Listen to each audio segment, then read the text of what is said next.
a carta do apóstolo Paulo, a primeira carta do apóstolo Paulo aos Tessalonicenses, capítulo 5 e o versículo de número 19, onde o versículo é bem curtinho. Paulo disse assim: não extingais o espírito.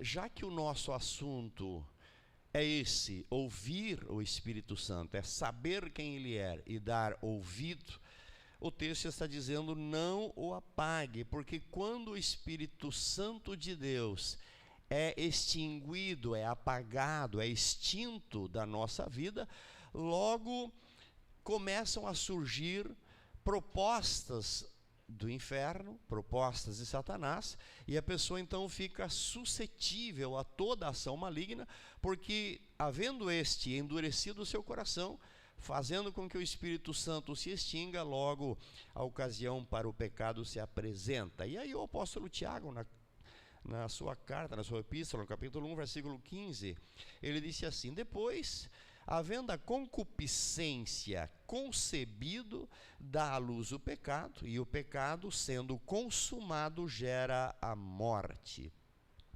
Falamos também um pouquinho sobre a questão da necessidade de não se entristecer o Espírito Santo. Paulo falando aos Efésios, capítulo 4, versículo 30, onde ele recomenda: não vos embriagueis com vinho, onde há contenda, mas enchei-vos do Espírito. E no versículo 30 ele disse: não entristeçais o Espírito Santo de Deus, no qual estáis selados para o dia da redenção. Portanto, cabe a nós a responsabilidade de estarmos atentos ao querer do Espírito Santo de Deus. Dentro dessa ministração, dentro desse estudo bíblico, estamos enfatizando bastante, com bastante propriedade, eu quero que isso fique bem registrado, a questão da mente que se cauteriza por ação do cautério. Ou seja, a palavra cautério está falando de um instrumento cirúrgico usado pelos cirurgiões para queimar uma veia por onde estaria fluindo o sangue, fluindo a vida. Então aquele instrumento irá queimar, estará dando uma fritadinha naquele vaso e interrompendo o fluxo do sangue. Isso se chama cauterização. E nós fizemos a leitura de um texto, eu não vou repetir nesse momento, que eu quero dar sequência ao estudo, mas onde a mente de alguém estava sendo vitimada pela ação do cautério. Nós estamos vivendo uma época, e é com pesar que nós temos que reconhecer isso, quando já não nos importamos. E quando eu estou dizendo não nos importamos, não estou dizendo eu e você, eu estou generalizando. As pessoas, fundamentalmente dentro da igreja, já não estão mais preocupadas com quanto pecado estamos cometendo, se estamos cometendo, porque de repente concluiu-se ou pensou-se que nada mais é pecado. E eu me lembro de uma ministração que eu fiz em uma outra igreja, onde eu criei ali um quadro, e eu trouxe aquele quadro na igreja, e eu eu construí de madeira uma cruz. O topo da haste principal da cruz, aquela vertical, tocaria o céu, e desenhei uma imagem do céu, Deus. E o extremo daquela cruz seria então a ação do homem. Os braços, a parte horizontal da cruz, fixa. Mas aquela parte que tem esse sentido horizontal, ele faria esse movimento assim. Aqui na base dessa cruz, eu afixei um liquidificador antigo, mas funcionando. E quando esse liquidificador corria para esse lado, não acontecia nada com ele, ele não ligava. Quando ele corria para esse lado, não acontecia nada com ele, ele não ligava. A cruz ficava torta, o braço estava horizontal, mas se a extremidade estava aqui, a ponta não tocava em Deus. Ou se a extremidade estivesse aqui, do mesmo modo, o seu extremo não tocava em Deus. Esse liquidificador só ligava quando ele estivesse exatamente vertical. O extremo superior tocando em Deus e o extremo inferior, por conta desse ato de centralidade, ligava ao liquidificador. E então eu criei ali umas imagens e coloquei a ação do diabo na vida do cristão. O cristão está na igreja, ele está afixado na cruz de Cristo, num sentido horizontal. Nós olhamos horizontal e parece que está tudo certo, e às vezes não nos apercebemos que estamos enviesados na haste horizontal ou na haste vertical da cruz. E isso é uma ação do diabo. Quando o diabo fica dizendo, não faz mal, não tem problema, não tem pecado nenhum, fica puxando o crente para essa condição. Mas de repente, de tanto esse crente ouvir uma determinada doutrina, um determinado ensinamento sobre o pecado, ele decide desligar-se dessa posição de ficar dizendo que nada é pecado, que está tudo bem, que não tem nada a ver.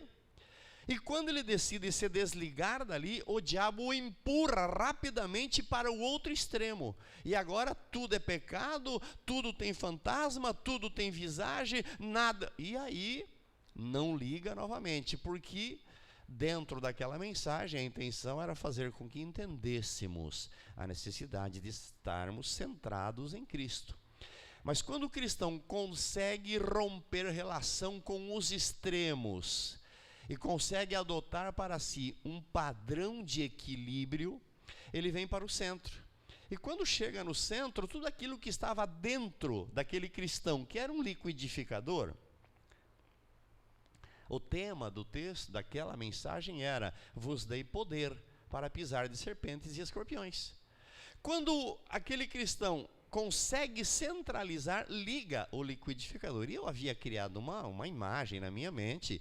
Então, quando eu ligasse que centrou ali o liquidificador, eu centrei o cristão nos padrões de centralidade, eu pensei, o liquidificador vai ligar e vai... Eu havia colocado ali cascas de batata, cascas de laranja, pedaços de ovos e uma série de coisas ruins que vão se acumulando dentro daquela teoria na vida do cidadão. E eu pensei, quando ligar, vai liquidificar aquilo ali. E na realidade, quando eu consegui centrar, depois de umas 3 ou 4 ministrando cada um desses extremos, na busca da centralidade, que o liquidificador desceu, centralizou e ligou a tomada. A tomada estava lá em cima em Deus, mas ligava o liquidificador aqui. O liquidificador ligou e a tampa pulou para cima, e toda aquela imundícia que estava dele não apenas liquidificou, mas saltou para fora do liquidificador e fez um esparramo no chão daquela igreja, e todo mundo riu, achou interessante, mas foi uma mensagem que ficou gravada na mente de muita gente, e ainda hoje, de vez em quando, encontra algum irmão que lembra daquela ministração, porque conseguiu absorver a palavra de Deus. Para hoje, o assunto tem alguma semelhança, porque estamos sendo chamados para a comunhão com Deus, mas a comunhão legítima com Deus, e a necessidade de não entristecermos o Espírito Santo, nem pelo extremo A, nem pelo extremo B. Porque nada é pecado, ou porque então tudo é pecado. Não, nós somos do centro. No entanto, precisamos cuidar da nossa mente. Infelizmente, o pós-moderno, o cristianismo pós-moderno, com a sua natureza desequilibrada, apresenta uma proposta onde o que importa é o mover espiritual. Não importa mais nada. A pessoa basta ter um encontro espiritual, não importa qual espírito seja, desde que seja espiritual. E aí já é suficiente para a pessoa ficar todo animadinho, dando tantos e tantos testemunhos de tantas coisas que estão acontecendo. Algum tempo atrás nós ministramos uma palavra que Deus nos deu, que eu chamei de uma pregação de trás para a frente, quando pregamos sobre a vida do profeta Isaías, no capítulo 6, onde ele vai começar esse texto dizendo que no ano que morreu o tio Uzias, ele havia contemplado a glória do Senhor. E dentro daquela ministração eu enfatizo justamente essa questão.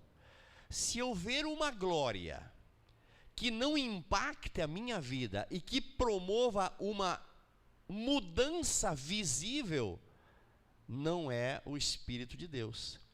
Nenhum tipo de mover, por mais extravagante que seja, ou quem sabe por mais bonito que possa parecer aos olhos de quem estiver assistindo, se não promover uma mudança radical, a pessoa era mentiroso, não é mais. A pessoa era viciado, não é mais. A pessoa praticava o pecado deliberadamente, agora não pratica mais. A pessoa copiava o mundo do alto a baixo, agora não faz mais. Se não houver essa mudança, essa manifestação espiritual não é o Espírito de Deus. Vamos criar um cenário aqui. Alguém está enfermo da sua casa? Eu vou ver quem que eu vou usar aqui como o Cristo nessa noite.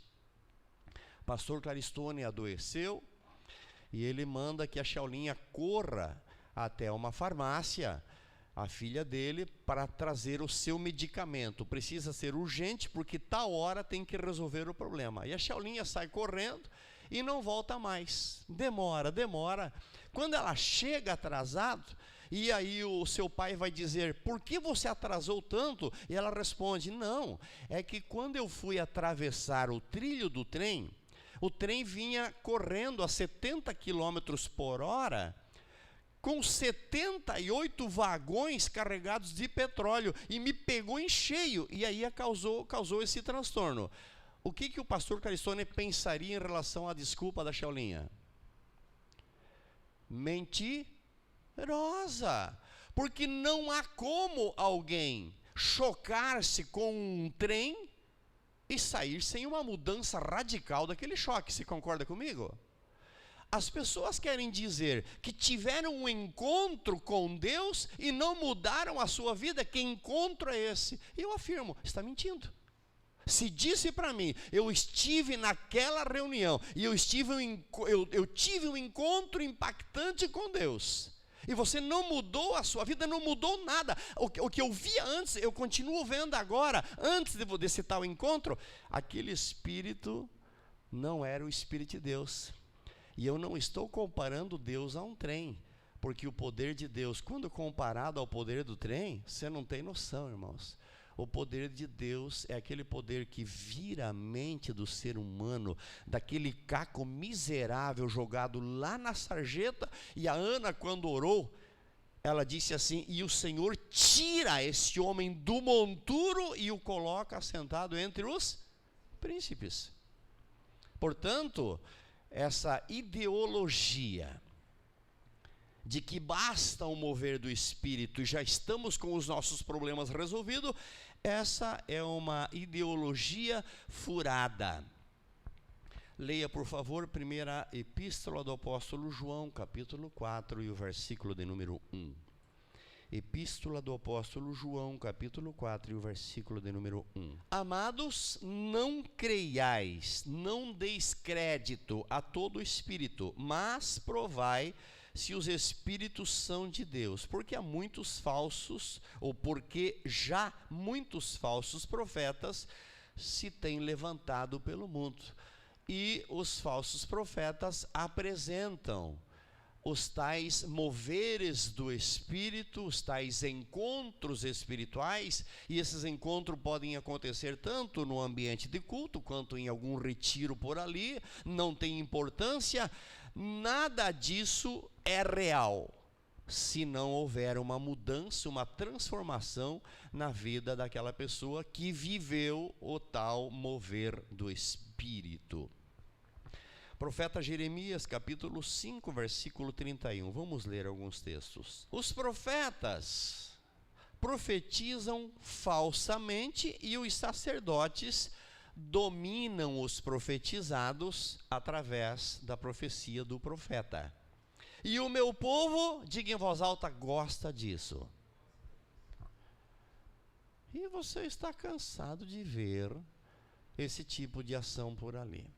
E eu acabo de ministrar, precedendo a esse estudo bíblico, uma palavra com base no profeta Jeremias também, capítulo 48, versículo 10, aonde o texto disse: maldito o homem que confia no homem. Mas o homem confia no homem porque gosta de confiar no homem. Prefere confiar no homem em detrimento da confiança em Deus. Profetizam falsamente e os sacerdotes, as lideranças, dominam as pessoas porque lá naquela instituição, porque lá naquela igreja, tem um profeta massageando o ego das pessoas. Algumas pessoas vão aos diferentes cultos das diferentes denominações religiosas por ali, já saem de casa condicionado para a ação daquele culto, ou para a ação daquele espírito, ou para a ação daquele profeta. Saem de casa com a mente condicionada. Quando chegam ao culto, a mínima palavra dita já irá dominar a mente, como que alguém que está hipnotizado. E naquele momento em que aquele profeta fizer o menor gesto, aquela igreja então entra em êxtase.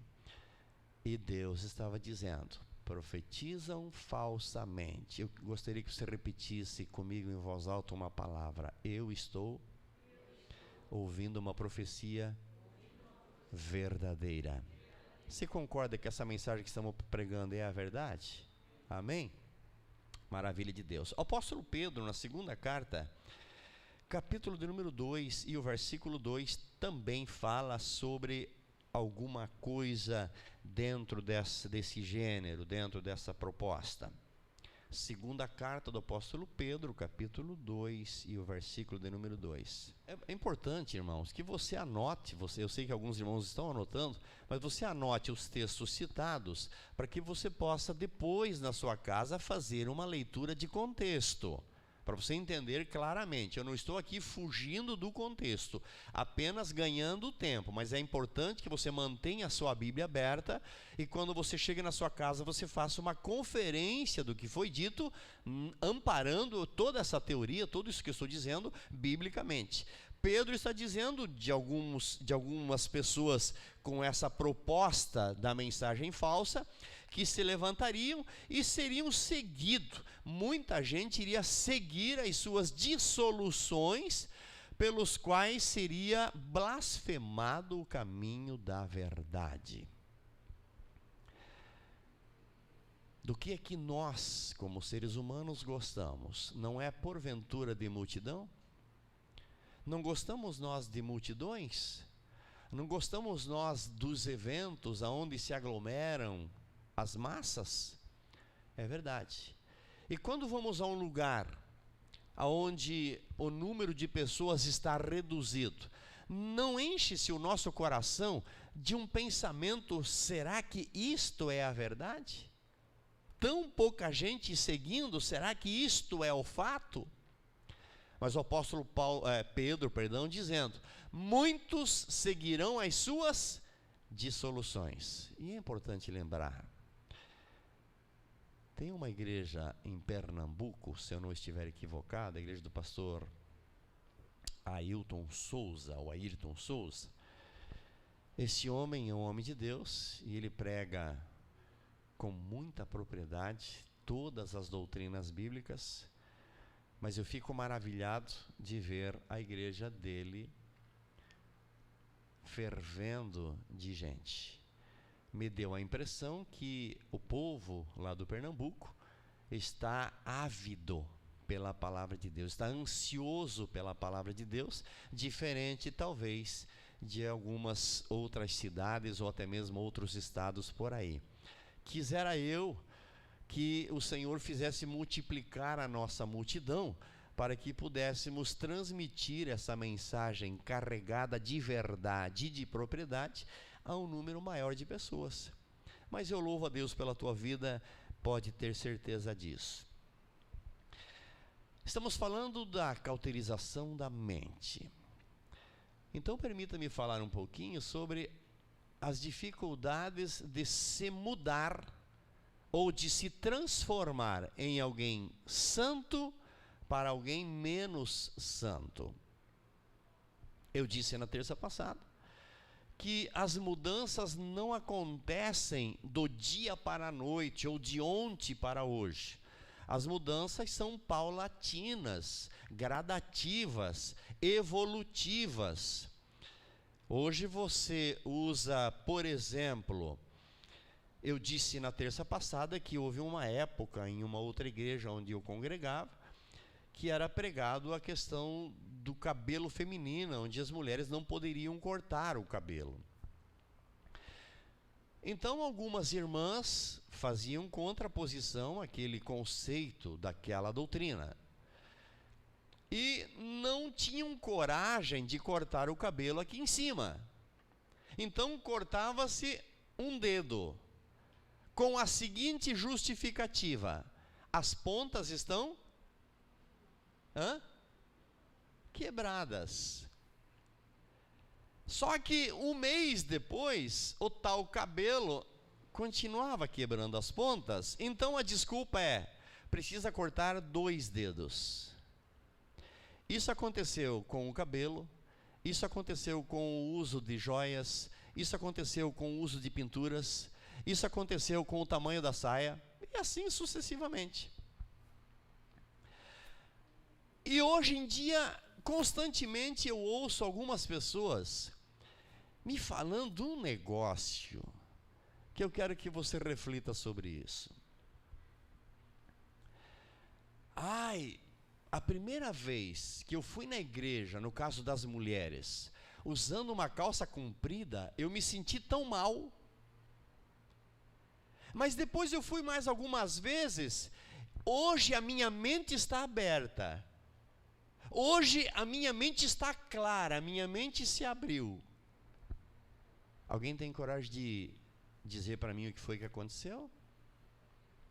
Como é que é? Cauterizou a mente. Mas o Espírito Santo não me disse nada. Ele falou lá no primeiro culto, quando você disse que você se sentiu mal. Agora você não sente mal porque você cauterizou a mente e extinguiu o...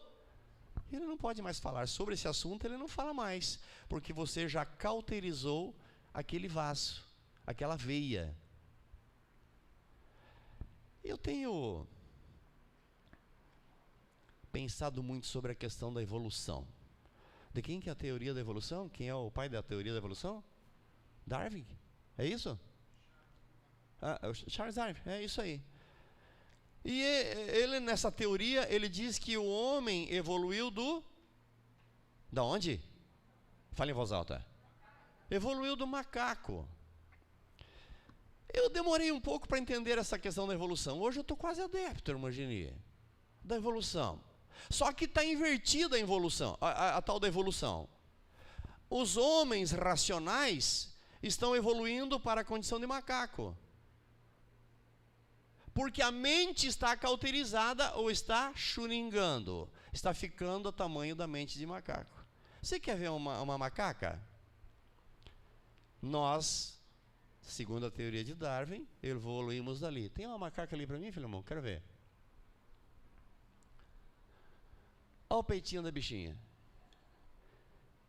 Ela está no cio. Essa é a história dessa macaca ali. Essa é uma babuíno gelada. Ela está no cio, então ela mostra o peito dela e fica bem vermelho para atrair o macho. Segundo a teoria de Darwin, nós teríamos evoluído dali. e criamos juízos e cobrimos o seio. Agora nós estamos voltando para trás porque estamos cauterizando a nossa mente. Deu para entender? E tem um outro camarada ali, mostra lá. A saia foi encurtando, gradativamente, paulatinamente. E havia uma intenção. Aqui no caso, havia um objetivo. Deu para entender, irmãos? Pode tirar essa macacada daqui. Eu sou criatura do Deus Altíssimo. E o Espírito Santo está vivo e eficiente na minha mente. Você pode exaltar o nome do Senhor Jesus? No entanto, as pessoas foram tirando coisas, transformando as coisas, modificando as coisas, diminuindo as coisas, transformando o ambiente de culto em ambiente de show pirotécnico. Sim ou não? E a intenção, atrair a mocidade, os jovens. Como se os jovens da Bíblia tivessem uma outra natureza em relação aos jovens do presente. Os jovens lá da Bíblia, os hebreus lá da Bíblia, lá dos relatos bíblicos, não precisavam de show. Amavam a Deus por ensinamento. Ouviam o ensinamento. A Bíblia disse que os pais iam pela rua, iam contando, iam passando, e os filhos iam adotando, absorvendo, e cresciam dentro do temor do Senhor. Mas hoje em dia não funciona mais. Está acontecendo alguma coisa errada. Ou essas criaturas do século 21 são extremamente rebeldes, que não se submetem ao ensinamento do pai, ou o papai não está ensinando.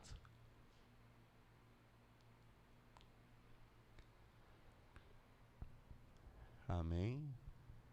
Difícil esse assunto, mas nós temos que trabalhar isso porque nós queremos uma igreja saudável, sim ou não? A música do século 21, qual é a intenção da música do século 21? Claro que estou falando da música na igreja, né? Por favor. Eu não estou falando da música do bailão. Mas o bailão não veio para dentro da igreja? O funk não veio para dentro da igreja? As baladas gospel não veio tudo para dentro da igreja? A intenção é o quê? Ganhar os irmãos na balada. Houveram mudanças. Aconteceu do dia para a noite? Foi do dia para a noite? Paulatino, gradativo, evolutivo, acontecendo um dia atrás do outro. A extinção dos usos e costumes. Hoje é chamado de usos e costumes. Ontem não era. Ontem era a doutrina bíblica. Mas daí o conceito foi sendo adaptado para satisfazer o ego das pessoas. Então, chamamos hoje de usos e costumes. Mas hoje não chamamos de mais nada porque está extinto. Não se pode mais trabalhar esse assunto. Prestou atenção? Ambiente adaptado. A música pretendendo atrair público. A extinção dos usos e costumes. Logo veio o quê? Divórcio. Você já viu uma época com tanto divórcio de crentes como a gente vê hoje? Desde a elite até, desculpa a expressão, até a plebe. Desde a realeza até os plebeus. Todo mundo se acha no direito de trocar de mulher, de trocar de marido, de ter mais um, de ter um amante. Os jovens hoje em dia dormem com as namoradas. Eu vou repetir, não estou falando do mundo lá fora, estou falando dos cristãozinhos aí, dos irmãozinhos dentro da igreja. Meninos e meninas dormindo juntos dentro da casa do pai, beijando até não poder mais, apalpando tudo que a mão alcançar. Dentro da igreja eu estou vendo isso. E eu não estou acusando ninguém, eu estou dizendo que eu estou vendo isso acontecendo em qualquer lugar por ali. Sexo antes do casamento. E algum tempo atrás eu vi um pastor, e não estou aqui para jogar pedra na minha classe, Mas alguém que se intitulava pastor, aconselhando os filhos: não, você precisa dormir com a namorada, porque é necessário fazer um test drive. Você consegue imaginar isso? Aonde que começou isso? Onde foi que começou? Quando a igreja começou a diminuir as suas doutrinas, os seus ensinamentos, com medo de perder pessoas. Abortos, bom, se divorcia porque não pode abortar. E está aí cheio de gente grande fazendo aborto. Corrupção, já ouviu falar de corrupção? Quem aqui nunca ouviu falar de corrupção no Brasil? Não precisamos sair fora, só aqui dentro. Dentro da igreja não existe. A corrupção está em todo lugar. Começou aonde? Na liberação, na diminuição.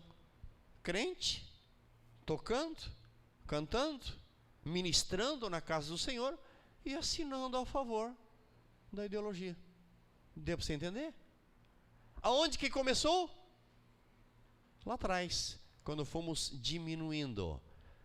Aquele primeiro dia que a irmãzinha decidiu ir na igreja usando calça comprida quando era proibido. Quando havia aquilo que era chamado de legalismo, de radicalismo. O meu pastor não deixa.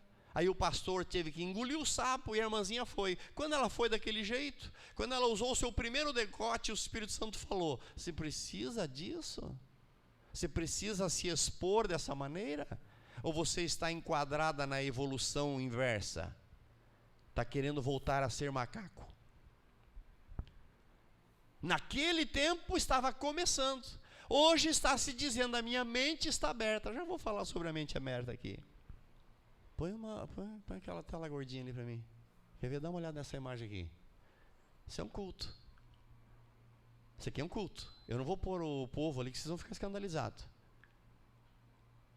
Tá acontecendo um culto aqui, ó. O pastor tá peladão. Não tá pelado, que tá peludo, né? Esse ali deve ser parente do Isaú. E tem uma outra foto dele, que ele está do lado do púlpito, ali que você ficaria horrorizado. E todo o povo daquele jeito. Aí o jornalista, eu estava vendo a entrevista. Pode tirar essa imagem feiosa daí. Senão os irmãos ficam olhando aquele negócio da Margininha. Até fechou os olhos ali, né, Margininha? Deus o livre. O jornalista perguntou assim: mas vocês não se sentem constrangidos? Não se sentem temerosos? Uma das pessoas, uma das irmãs da igreja disse assim: na primeira vez que eu tive que tirar a blusa, eu fiquei meio envergonhada. Mas eu tirei a blusa, depois tirei o sutiã, e cada dia eu fui tirando um pouquinho. Hoje em dia é normal, até porque Jesus nasceu pelado.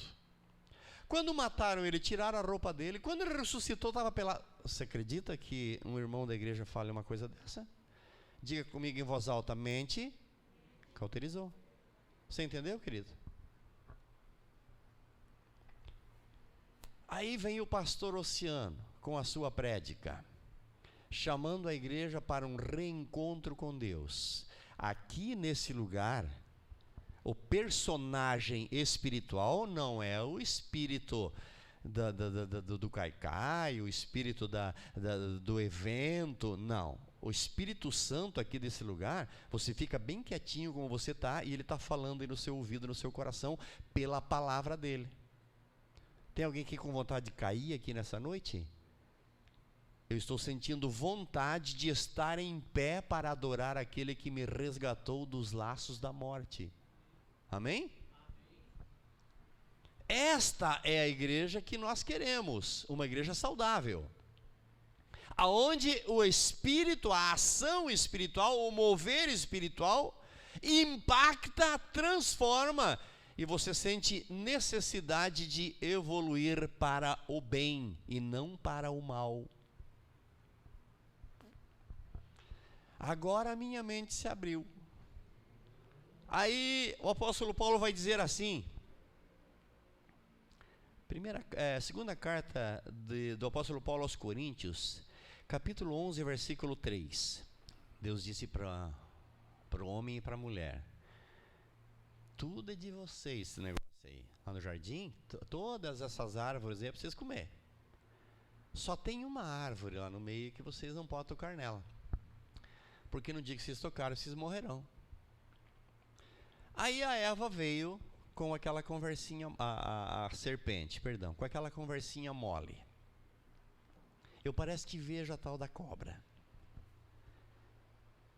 Segundo alguns historiadores, parece que até segundo algumas pesquisas científicas, não tô falando, né, só estou estudando um chute aqui, né? Segundo, parece que a cobra, a do Jardim do Éden, ela não andava rastejando, ela andava sob 2 pezinhos, alguma coisa do gênero, seria uma forma um pouco mais elegante, eu não sei exatamente.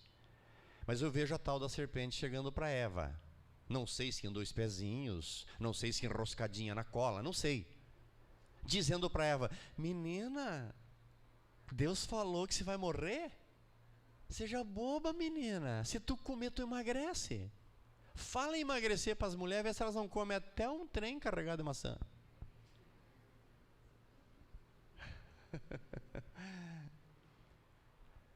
Paulo está dizendo aos Coríntios: temo, estou com medo, que do mesmo modo como a serpente enganou a Eva com a sua astúcia, assim também sejam de alguma sorte corrompidos os vossos sentidos, faz assim com a mão, corrompidos os vossos sentidos, e se apartem da simplicidade que há em Cristo. Essa história de, e agora minha mente se abriu, antes eu era tapado. Eva era tapada. Agora ela provou daquilo que Deus havia dito: não provarás. E a sua mente se abriu, enganada pela sutileza de Satanás. Toda a viração do dia o Senhor passeava no jardim, Deus passeava no jardim. Naquele dia do mesmo modo, lá vem o Senhor andando. Adão e Eva ouvem os movimentos dos passos de Deus, e a Bíblia diz que se esconderam, e Deus chamou Adão. Adão, onde é que você está, Adão? Porventura tu comeu lá do negócio? Enquanto Deus ainda pode falar conosco e perguntar: você está comendo aquilo lá? Você está praticando aquilo lá? Ainda. O pior de tudo, irmãos, é que pode vir um tempo, eu gostaria de ler um texto com os senhores.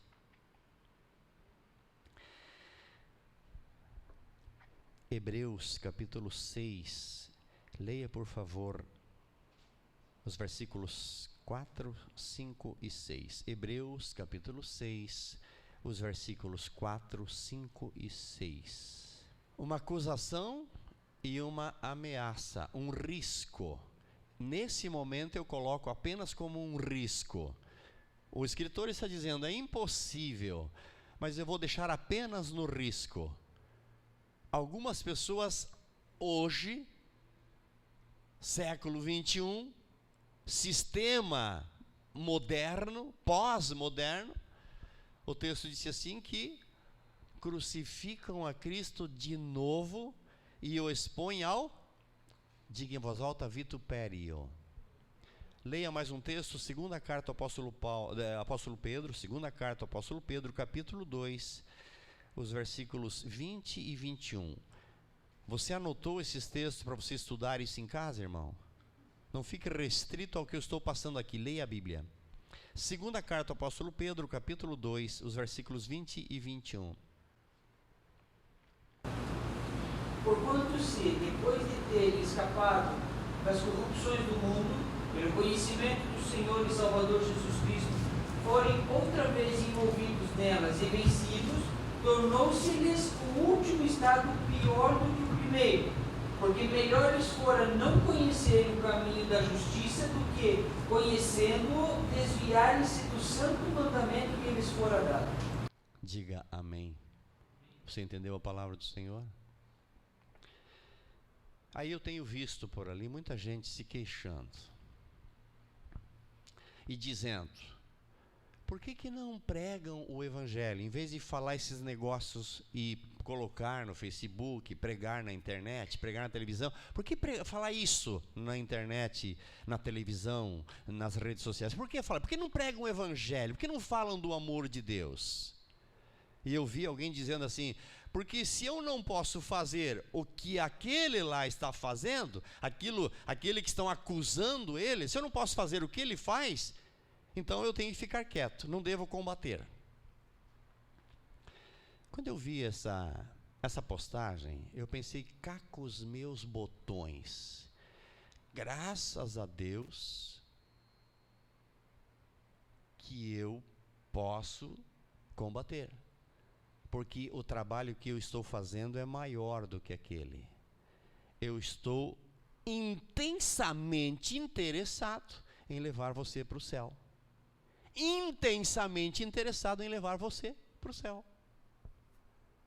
Por isso que eu estou arraigado na palavra do Senhor. Multidões e multidões estão sendo arrastados através do caminho igreja, não caminho Jesus, do caminho igreja evangélica, para o inferno. Por causa de um evangelho errado. Pastor, você tinha que pregar o evangelho. Deixe-me perguntar, qual evangelho? Qual evangelho é para mim pregar? Porque o evangelho que está sendo pregado agora, quando não se dá ouvidos ao Espírito Santo de Deus, é o evangelho das facilidades, é o evangelho das coisas boas.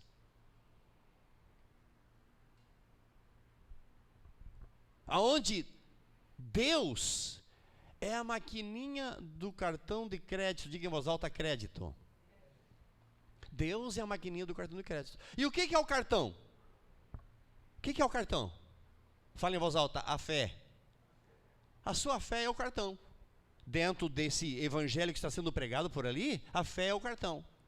Irmão, se você tiver fé nessa noite e semear aqui, eu não sei o que é para semear. Não, eu sei o que é para semear.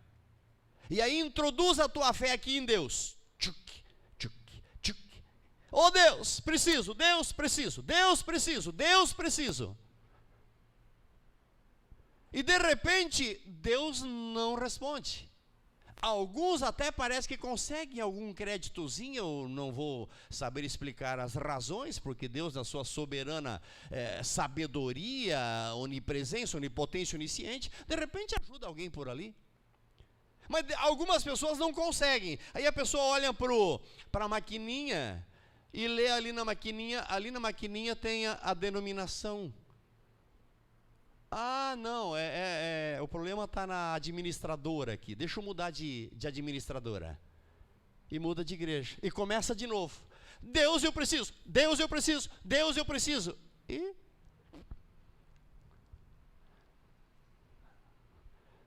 base para essa ação, quer ver? Deuteronômio capítulo 28, vamos lá comigo, Deuteronômio capítulo 28.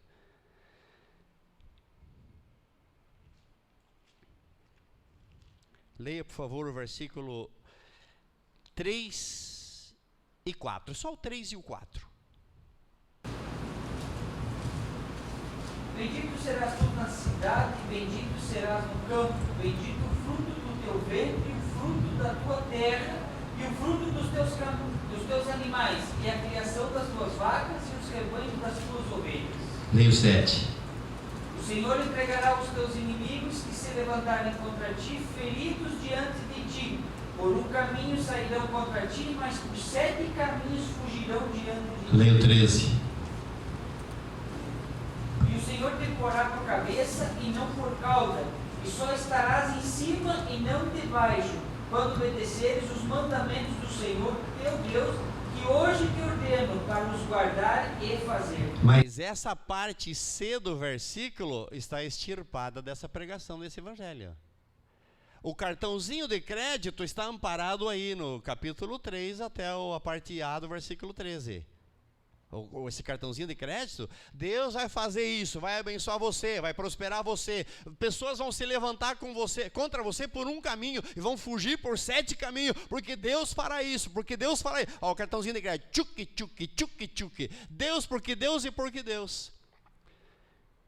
E Deus não é máquina de cartão de crédito. Diga em voz alta: Deus não é máquina de cartão de crédito. Mas Deus tem uma máquina de cartão de débito. Tem ou não tem? Então leia o versículo 1 e o 2. Aí, Deuteronômio 28, versículo 1 e 2. Será que se ouvires a voz do Senhor, teu Deus, tendo cuidado de guardar todos os seus mandamentos que te ordeno hoje, o Senhor teu Deus te exaltará sobre todas as nações da terra, e todas estas bênçãos virão sobre ti e te alcançarão quando ouvires a voz do Senhor teu Deus. Mas o que é que o evangelho pós-moderno, século 21, está tentando incutir na mente dos seus seguidores?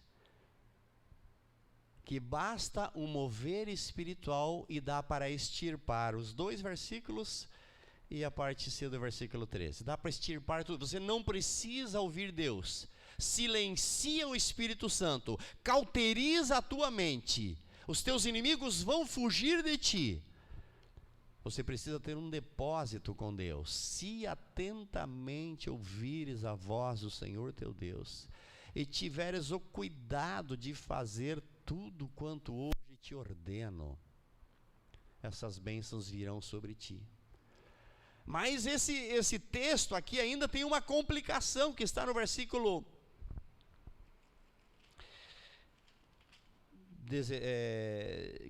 15 e a seguir.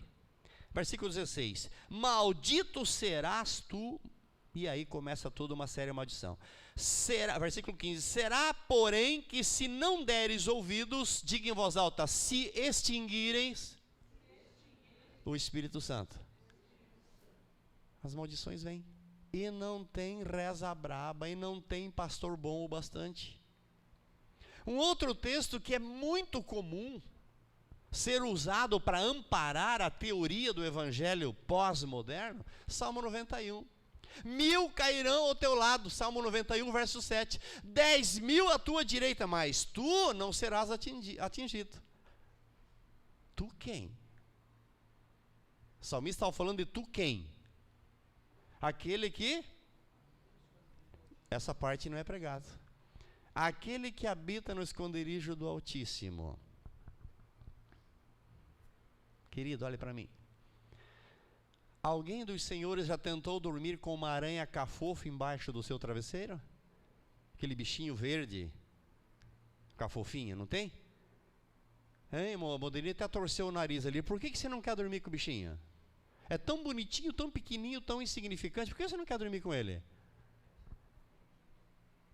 Mas algumas pessoas, esses aí desse tal evangelho, querem que Deus as abrigue debaixo das suas asas. Não querem deixar de ser fedorento. Não querem deixar de ser cafofo. Não querem ser impactados pelo Espírito do Senhor da verdade. Mas querem, tu não serás atingido.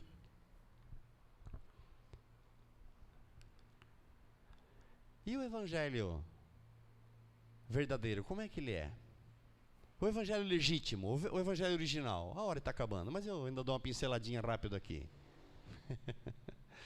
O evangelho original, o verdadeiro, é o de Cristo. Diga em voz alta, Cristo. Alguém está se perguntando lá em casa, Cristo? Que Cristo? Aquele que o profeta Isaías anunciou a sua vinda, no capítulo 9, versículo 7, se não estiver equivocado. Se eu estiver errado, você me corrija aí, por favor. Aonde o profeta disse assim: o seu nome será, diga em voz alta, maravilhoso. O seu nome será maravilhoso. O profeta Zacarias, capítulo 9, versículo 9, fez uma anunciação da chegada dele, e disse: olha, fique alegre aí, filha de Sião, porque o teu rei já vem. Simplesinho. põe no texto, põe lá, exulta, filho de Jerusalém, porque o teu rei virá, justo Salvador, montado sobre um jumento, sobre um asninho, filho de uma... O Evangelho de Cristo tem essa natureza ali. Aí quando ele vai nascer, a Bíblia diz assim que a Maria deu à luz, enrolou ele nos paninhos e colocou ele numa estrebaria porque não achou um lugar para hospedar ele. Quando o menino estava começando a crescer, um anjo apareceu para José e disse assim: fuja para o Egito e fique lá até que eu te avise, porque o faraó vai andar procurando ele para matar ele. Esse era o Cristo, o Evangelho que nós estamos falando, né? É isso aí. Aí ele cresceu, e quando chegou a hora dele entrar triunfalmente em Jerusalém, aí se cumpriu o profeta Zacarias. Mandou buscar um jaguezinho lá, trazia, entrou humildezinho. Esse evangelho não serve para o século 21. Esse não serve para o século 21. Século 21, o Cristo precisa andar de jatinho. Século 21, o Cristo precisa andar montado em uma BMW, em uma Evoque, eu sei lá o quê. Século 21? Porque senão não é o Cristo. Se ele vir montado num jegue, crucifica ele de novo. Lugar de pobre é lá na estrebaria. Aí ele faz a entrada em triunfal dele, entra na cidade e vai direto na igreja, que ele disse que era a casa dele. E chega lá e já chega abaixando a soiteira, abaixando o rei. Ele já vira a mesa dos cambistas, já faz o esparrame, já dá uma ombrada. Minha casa é casa de oração, não é cova de ladrão. Alguém se empolgou com a mensagem dele. O texto diz que um escriba ficou empolgado e disse assim: mestre, vou te seguir. E ele falou assim: as andorinhas têm ninho, as raposas têm os seus covis, mas o filho do homem não tem nem onde reclinar a sua cabeça. Esse Cristo não serve para hoje em dia. Isso é pobre demais. Andaram perseguindo ele até o quê? Até matar. Até matar. O evangelho dele, como é que era o evangelho dele? Ele disse assim: se alguém está cansado e oprimido, venha após mim. Está cansado e oprimido, venha a mim, eu vos aliviarei. Pastor Claistone, o senhor que é grande, vem cá um pouquinho. Pastor Claistone é o Cristo, o pobrezinho coitado lá. Ele disse assim: você está cansado e oprimido, venha a mim. E aí ele disse assim: tomai sobre vós o meu jugo, pega a minha canga, tomai sobre vós o meu jugo e aprendei de mim que sou manso. Agora você vai para lá, Cristo. Não tem como eu andar se não for com ele. Aí eu queria fazer a minha vontade, mas o jugo dele está me segurando. Se o jugo dele não estiver me segurando, não é o Cristo da Bíblia. Obrigado, pastor. Deu para entender, querido? Tomai sobre vós o meu jugo, aprendei de mim que sou manso e humilde de coração, e encontrareis descanso para as vossas... Você pode exaltar o nome do Senhor Jesus? O evangelho dele tinha a seguinte natureza. Ele disse assim: olha, a porta é uma porta que leva para cima. Aquela de baixo é ruim, tá? Aquela que leva para cima, ela é estreita. Atrás da porta estreita tem um caminho apertado. Poucos são os que entram por ela. Mas larga é a porta, espaçoso o caminho que conduz à perdição, e muitos a encontram. Esse era o evangelho de Cristo. Ele disse assim, ó: se alguém... Eu não estou citando os textos, você é crente, você é maduro, você que vai me ver lá na internet depois, dá uma olhada na sua Bíblia, ou manda um e-mail para mim que eu te informo direitinho. Ele disse assim: se alguém quiser vir após mim, negue-se a si mesmo, tome todo dia a sua cruz e me siga. Porque se alguém não negar a si mesmo e não tomar a sua cruz, não é digno de mim. Que cruz é essa? Há confusão na cabeça das pessoas por ali. Ai, pastor, olha por mim porque a minha sogra é uma cruz. Tua sogra não é uma cruz, tua sogra é sua sogra. Ai, pastor, aquele meu marido é uma cruz. Não, ele não é a sua cruz, ele é o seu marido. Por mais querido que ele seja, ele continua sendo o seu marido. Ai, pastor, mas a minha família está nas drogas, aquilo é uma cruz. Não, aquilo não é a cruz. Aquilo são filhos nas drogas. Ora que o Senhor tem poder para libertar. O que é a cruz? Negue-se a si mesmo. Foi na igreja, o Espírito Santo falou, não endureça o coração. O Espírito Santo falou, se hoje ouvires a sua voz, não endureça o seu coração. Você está entendendo a palavra do Senhor? Você é adepto do qual evangelho? Você que está aqui comigo nessa noite, qual é o seu evangelho? É o evangelho da cruz ou é o evangelho das facilidades? Qual é o seu evangelho? Fala em voz alta, o meu evangelho é o da cruz. E a cruz, irmãos, fala de simplicidade, fala de humildade, fala de sacrifício, fala de luta.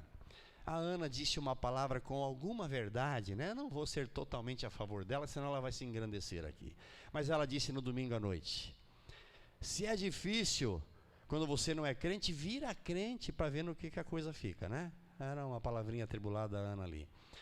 Mas a verdade, irmãos, é que quando você deixa o mundo para servir a Cristo, você sai debaixo da canga do diabo, que te leva para as drogas, que te leva para as desgraças, que te leva para o caos. Você sai daquela canga e você entra debaixo da cruz de Cristo, do jugo de Cristo. Mas aquele antigo senhor não gosta de perder. Não gosta de perder e ele se levanta contra você. É por isso que dá a impressão que é mais fácil não ser crente do que ser crente. Porque guerras se levantam, o inferno se levantam. Qual é a intenção do inferno? Levar você pro... Você pode exaltar o nome do Senhor Jesus nessa noite, irmãos? Eu ainda não terminei. Hoje sim, tem alguma coisa pela frente. O nosso assunto é o Espírito Santo. Ouça Ele.